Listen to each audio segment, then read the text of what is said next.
Good day to you. This is Anagalactic. On the second day of September, a Tuesday here in Chico, California, and today we have a brief presentation following up on our Secrets of the Universe, that's my byline here, going into the top issues in science today. What are those? Well, there are a lot of places to begin there because there is a lot to science. There are a lot of departments to science.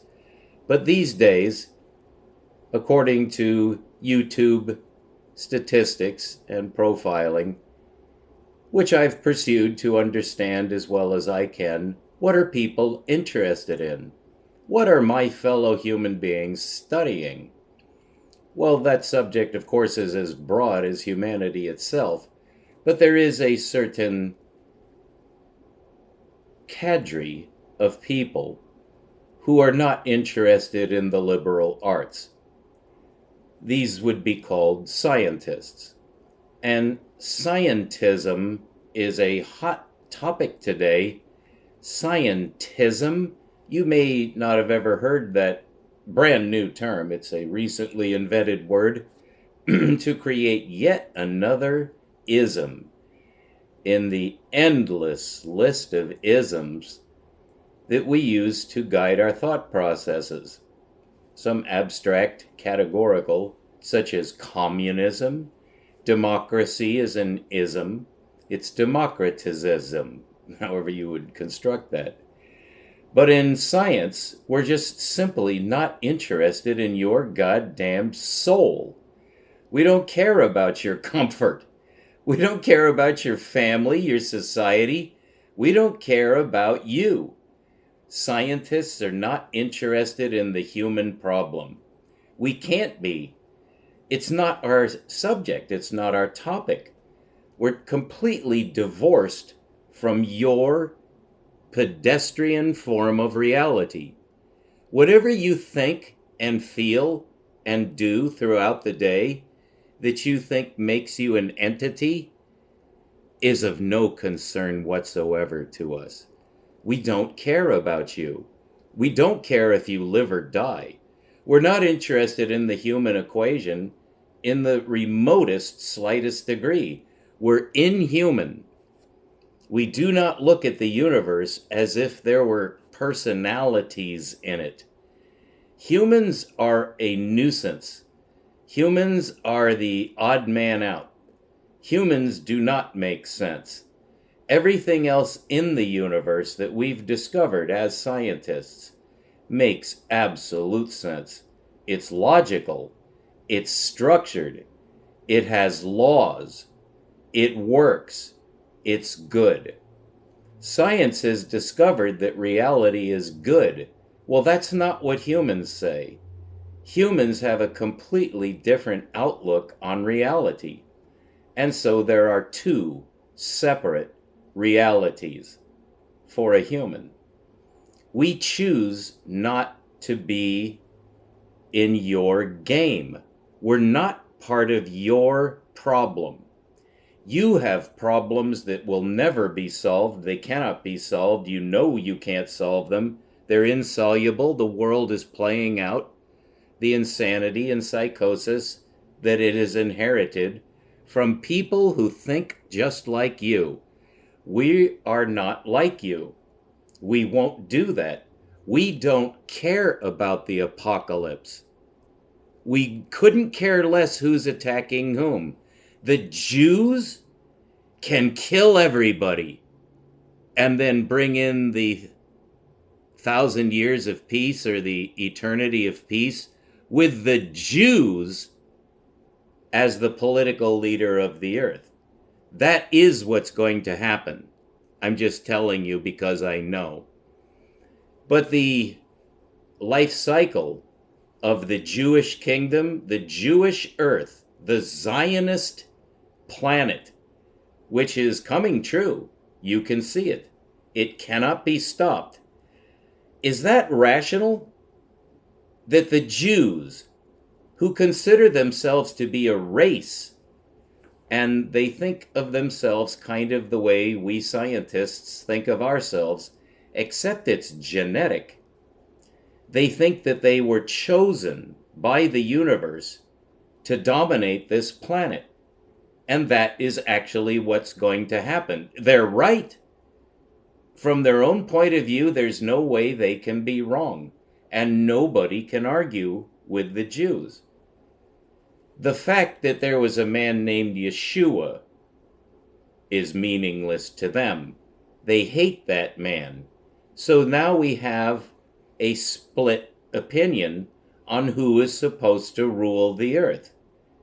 The Jews know that the Jews are supposed to rule the earth, and they're carrying out their orders from whatever angelic source gave them that idea that they're stronger than the Creator. So those are Zionists. They hate their Creator because they know what happened to them at the hands of their God. God hates them. Now, it's very important as a humanist to be perfectly fair in these sordid, irrational subjects. And as a humanist, of course I am a humanist, I believe in human dignity. And my best friend was a Jew who was raised by a Zionist mother, of which there is no worse fate, certainly in America or Europe, than to be raised by a Zionist mother, because that's the lineage of the kingdom, is you have to be born of a Zionist mother to be a Jew. By the way, if you're a Jew, but you're not a Zionist, you don't believe in that narrative of world domination, of racism, you don't believe in the Jewish racism, you don't buy it, well, then you're not a Jew. But you see, that's not going to set well with the Zionists. Yes, you are a Jew. You were born with that gene, the Jew gene. You're a Jew. You're a Jew, and that's all you'll ever be, and therefore you will be part of the kingdom, not because of anything you did or earned or even thought. It's just a roll of the dice.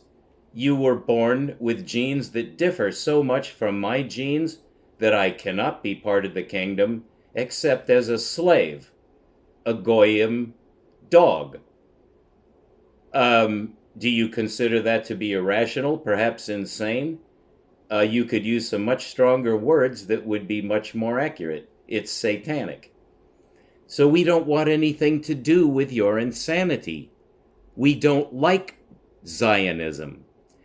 But now we have Jesus, whom the Americans call Jesus. The Islam people call him Isa, because that's how his name is basically transliterated really, into Arabic. The most beautiful language on earth is Arabic, in one sense, because that's the beauty pageant contest, and there's never just one winner in any beauty pageant contest. There's no such thing as Miss Universe. There may be 10,000 Miss Universes, a redhead, a blonde, etc., etc. And it's the same thing with naming the worst evil on earth. Zionism is undoubtedly the worst evil on earth, but only in its category. The worst evil on earth is in the heart of a man, a male, a full-grown male. And a full-grown male can easily manifest Satan. Judas certainly did when he betrayed. Yeshua is his real name. Isa is not his real name. Jesus is not his real name. Now, for the same reason you have the beauty pageant contest ambiguity, you also have that ambiguity in human language. When I say that's not his real name, I certainly would expect to have violent, absolutely outraged. What do you mean? That's not his real name! Because they take exception to the adjective real. But I'm the speaker. This is my institute, and I decide what words mean, because that's called communication. So the real name of that Jew, he was a Jew. I think Christians don't fully realize that Yeshua was a Jew. Well, that means he must be a Zionist. Not necessarily, but then you would have to check the record to see what he said, and then you would have to believe those who wrote, that is, transmitted, communicated. This would be in writing in order to survive the 2,000 years it's been since he was murdered by his fellow Jews. As a Jew in the occupied state of Judah, 2,025 years ago, approximately, this man was born in fulfillment of ancient prophecy. And you as an American simply don't believe that. Or if you do, you're worse off than someone who doesn't believe it. Because whatever you think about Jesus the Jew, you're wrong. You got it wrong. And I'm the foremost expert, perhaps in the world, but certainly in America. I'm the judge. I judge Christianity because I'm above it. I am a free man. I earned my freedom, and heaven has validated my free status. And therefore, whatever I say about Christianity is going to be the truth, provided I'm not a complete deceiver or just someone who's off on a trip. No. And I validated the entire sequence. American Christianity is satanic. It is not even a religion. It has nothing to do with the truth. Christianity is a sham, and it always has been, except when Yeshua was here. He's a unique man. And the reason I'm bringing up this topic is to clarify a most important point. I am Islam. I am among the judges of the earth now.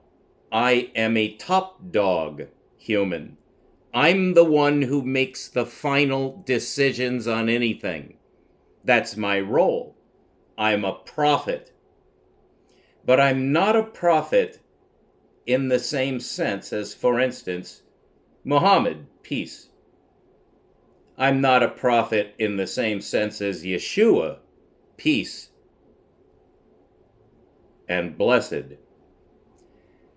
I have a bone of contention with my fellow Islamics because everything in this world is corrupt. And Islam is the major exception to a certain threshold, but nobody escapes. Although Islam, correctly divined, correctly intuited, correctly perceived, correctly received, is the only religion that has ever been. And that is a fact which you must accept, if for no other reason. I said it.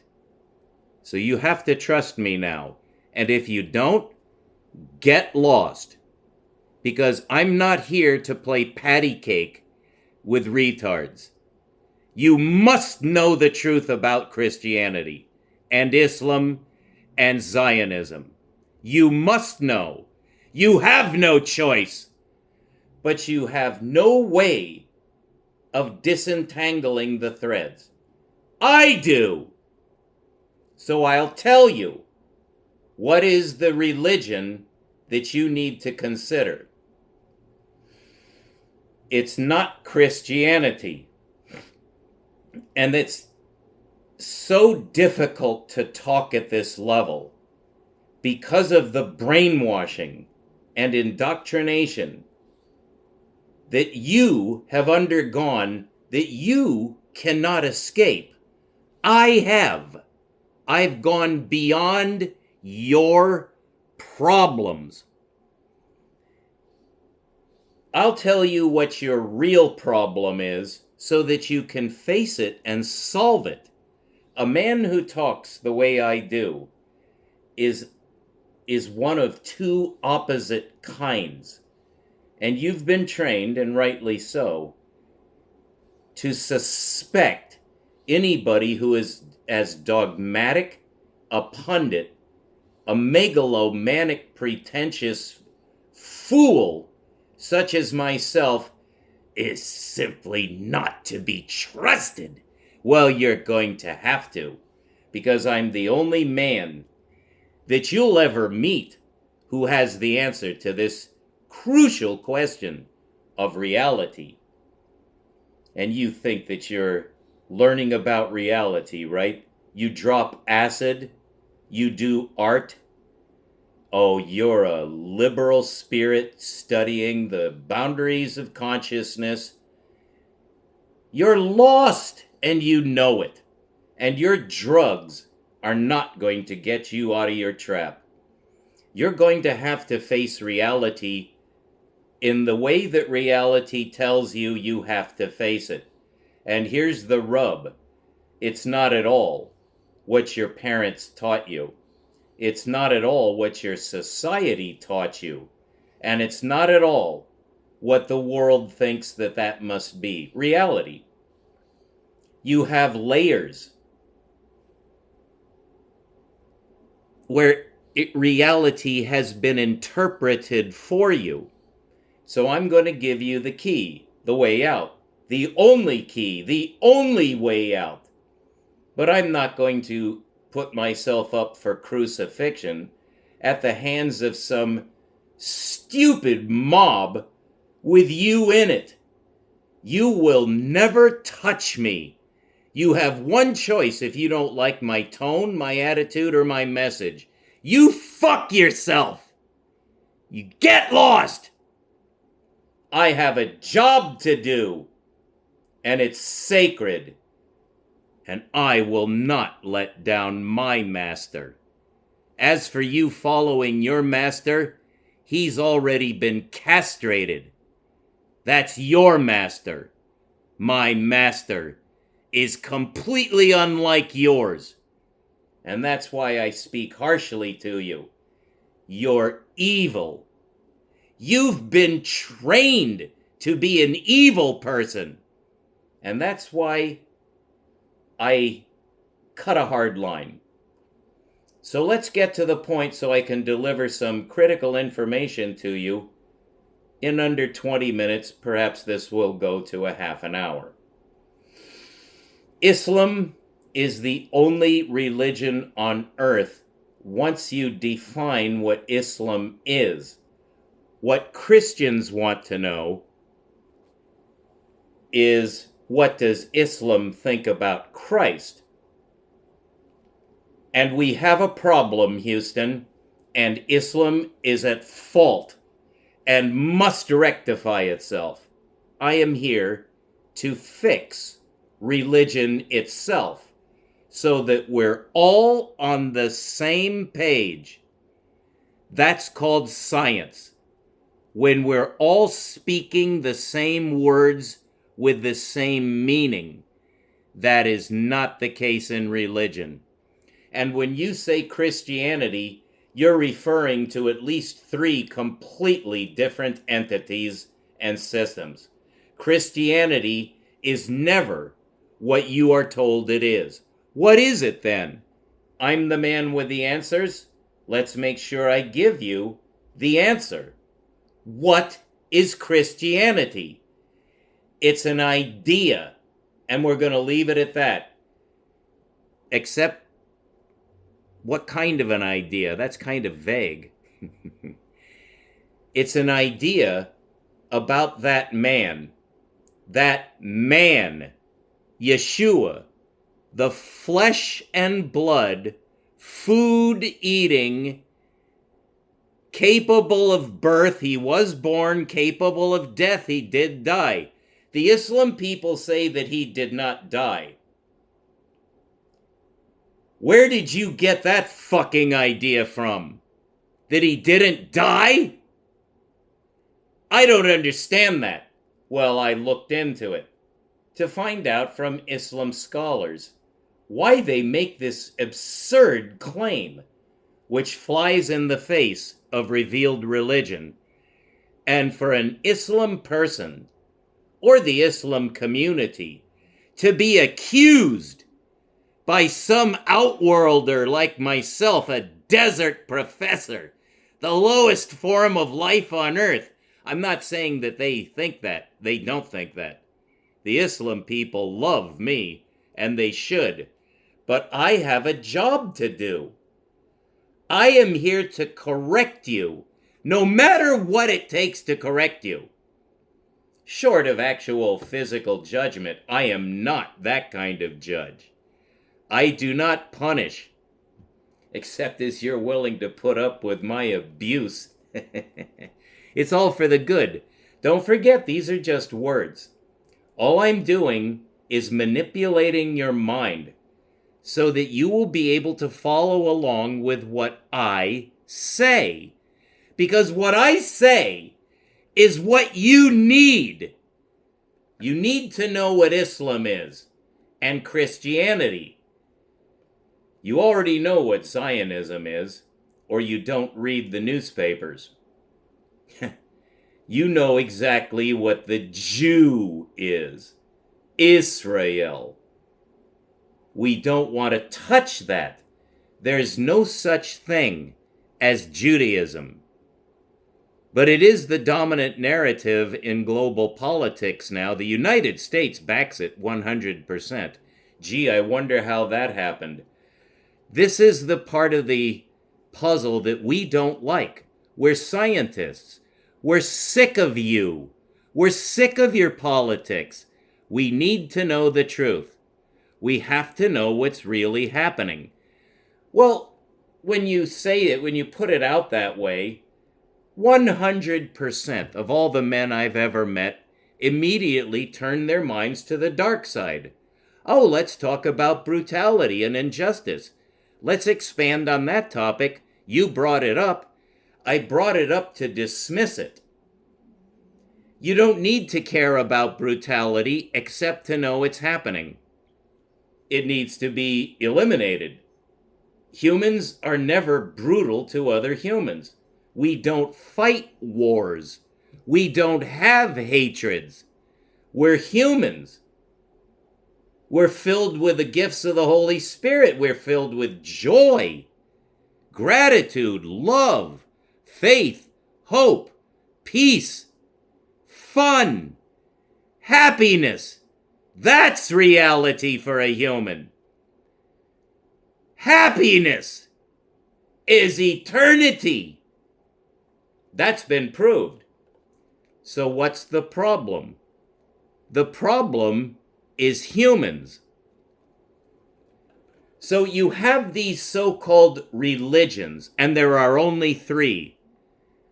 The nation of India never developed a true religion. And I don't care what you think, say, feel, or have studied. Fuck India. Fuck India. And fuck China. Now, there's a limit to that kind of... You can tell I'm in a certain mood. It's a mood which has possessed me now for several months, really years, decades, my entire life. Since I was converted, I have had an attitude, a violent, dead-set attitude against evil. But finally, in this miserable, maddening, sordid world, you have to somehow come to grips with the fact that this is not good. There is no happiness. Because if all humans are not achieving happiness, then I'm not. As long as Palestinians are being butchered by the Zionist monsters funded by the United States millionaires, as long as that's happening, just genocide, as long as Russia is invading Ukraine, as long as everybody on earth is at each other's fucking throats, I cannot be happy. Because I am a citizen of reality. and this is reality? No! It's not reality. What is it? It's religion. We are religious creatures. Now, what does that mean? It means that you have a vision of the future. And if you can get enough like-minded men to agree with you on the future of the human race and this planet, you get a religion. And there have only been 3 major religions. Buddhism is not a religion. Hinduism is not a religion. You know why? They have no foundation. They're guessing. In religion, you can only have one true religion. Well, which is it? Well, we know it's not Zionism, although that's the winner. And that's the problem, is that the wrong winner is coming out on top. That cannot be stopped. And you must not try to stop it. The fact that I do speak out so strongly against it is not to halt it, because that cannot be done. It's simply to let you know of the dichotomy, that there are 2 realities, and the devil has won the day. This planet is 100% evil. Do you credit that? You know there's a loophole. Let's get to religion and close this off at a half an hour. So you'll finally know for absolutely certain, so that you can deal with reality. What the hell is going on here? What is reality? Well, humans are a finite resource. If you go back in time, you can mathematically prove that humans once were half the current numbers. And you may realize that I'm invoking Zeno's paradox, so get ready for the paradox, but this is mathematically sound. There are about 8 billion humans now. In the 20th century, it was about 4 billion at a certain cutoff. If you go back further in time, there were only 2 billion. If you go back into the 19th century, there was only 1 billion. If you go back further to the time of Yeshua, there were only millions. If you go back before Yeshua, you can only go back about 4,000 years of recorded history, and then there were about a handful of millions 4,000 years ago. Not tens of millions or hundreds of millions, but just a few million. You will then be able to extrapolate backwards, but without the benefit of human records. And so you'll use pure mathematics, pure geometry, to determine where do humans come from. Well, we can get back to 4,000 years before the birth of Christ.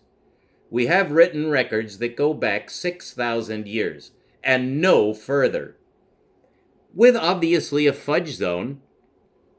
But about 6,000 years ago is where our written records end. Well, you would think we would want to know if the men who lived then had anything to say about the past. But before we get to the record or the transmission, we need to know where humans come from. You can prove, mathematically, that humans came from 2 humans, a male and a female. After that, they multiplied. And after that, there was a record that was begun. I'm here to tell you it was begun by the very first man, and it's an unbroken transmission of the story of creation, including the flood, which is now known to science. That's your introduction to Islam. Islam is that transmission. That's the true religion. And this is Anagalactic. We'll be right back with more. Thank you.